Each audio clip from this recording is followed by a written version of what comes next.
The snow fell softly that Christmas Eve as Marcus Webb walked home from his late shift at the hospital, where he worked as a maintenance supervisor.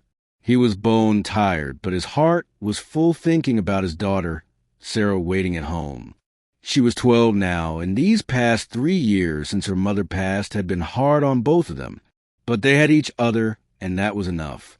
Marcus turned down the alley behind Main Street, taking his usual shortcut, when he saw something that made him stop cold. Near the dumpster behind the old bakery, 2 small bundles lay huddled together on a piece of flattened cardboard. His first thought was that someone had left bags of donations out in the wrong spot. Then one of the bundles moved. Marcus rushed forward, his breath catching in his throat.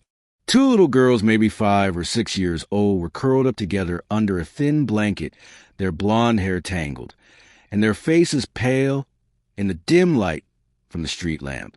They wore matching blue coats that had seen better days, and they clung to each other even in sleep. Marcus knelt down, his knees cracking on the cold pavement. He gently touched the nearest girl's shoulder. Her eyes fluttered open wide and blue and filled with fear. The other twin woke instantly, and both girls scrambled backward against the dumpster. "Easy now," Marcus said softly, holding up his hands. "I'm not going to hurt you, I promise. My name is Marcus. What are your names?" The girls stared at him silently, their small bodies trembling. "Where are your parents?" Marcus asked, keeping his voice gentle. The first girl, who had a small scar above her left eyebrow, finally spoke. "Mama said to wait here. She said she'd come back." When did she say that? Marcus asked, though his heart already knew the answer wouldn't be good. The second twin whispered, 3 days ago. Marcus felt his chest tighten. 3 days these babies had been out here in December, waiting for someone who clearly wasn't coming back. "Listen," he said, "I have a warm home just a few blocks from here with hot cocoa and blankets. My daughter Sarah would love to meet you. Why don't you come with me just for tonight? And we'll figure everything out in the morning." The girls looked at each other, having one of those silent conversations that twins seem to share. Then slowly they nodded. Marcus took off his thick winter coat and wrapped it around both of them. He picked up the smaller one while the other held tight to his hand. Their names were Emma and Lily. He learned on the short walk home. At his modest 2-story house, Sarah answered the door in her pajamas. Her eyes went wide when she saw the little girls. "Dad, what happened?" "Long story, sweetheart," Marcus said. "Can you run a warm bath for our guests while I make some hot chocolate?" Sarah, who had inherited her mother's kind heart, immediately took charge. She found clean towels and some of her old clothes that might fit. She sat with the twins while they ate soup and grilled cheese sandwiches, watching their hollow cheeks as they devoured every bite. That night, Emma and Lily slept in the guest room buried under 3 quilts, while Marcus sat up calling everyone he'd think of.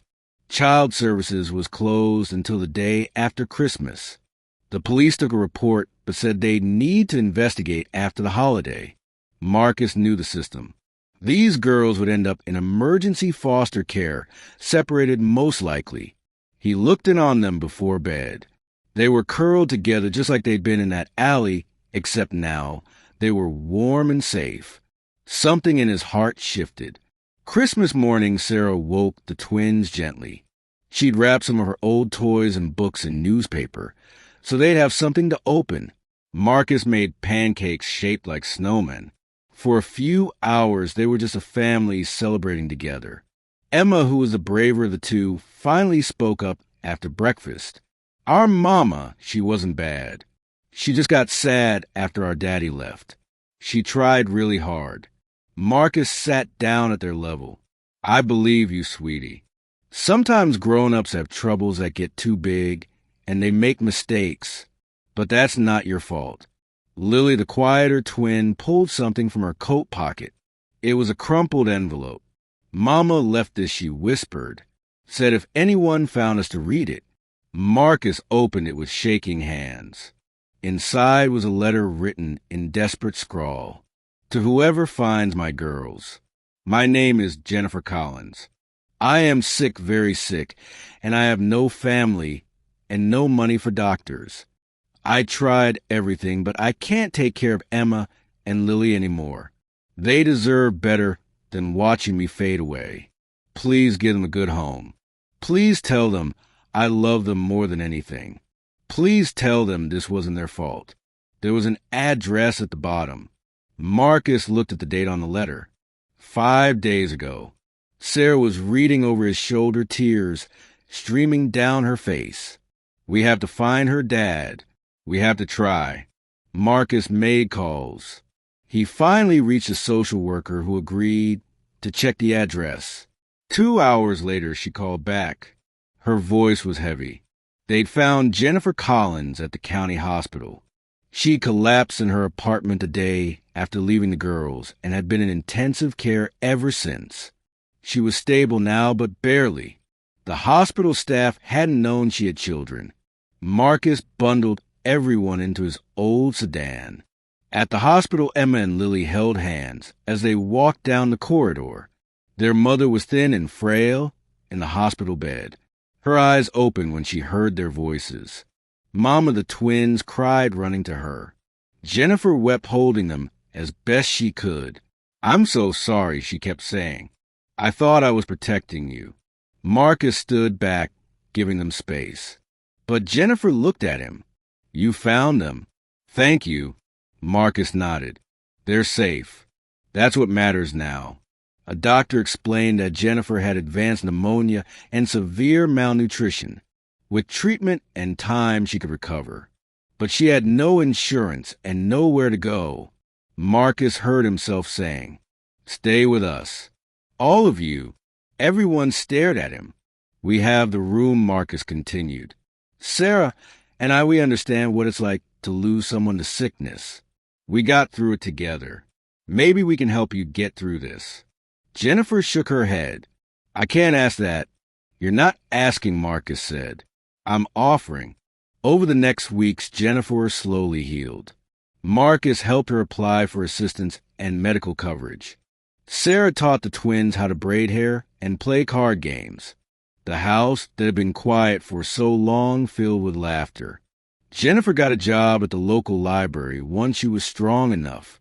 She insisted on paying rent, though Marcus kept lowering the amount. By spring, they'd become a family. Not the traditional kind, but the kind that's built on choice and love and second chances. Emma and Lily started kindergarten. Sarah discovered she loved being a big sister. And Marcus found that his heart, which he thought had closed after his wife died, still had room to grow. One evening, as they all sat around the dinner table, Jennifer raised her glass of water.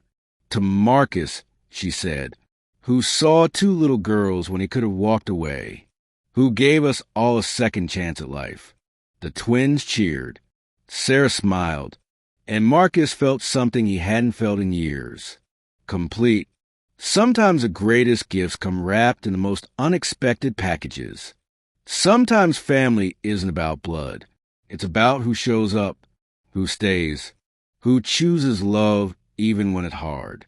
That Christmas Eve, Marcus Webb had been walking home alone. Now he was surrounded by love, and he knew with absolute certainty that this was exactly where he was meant to be.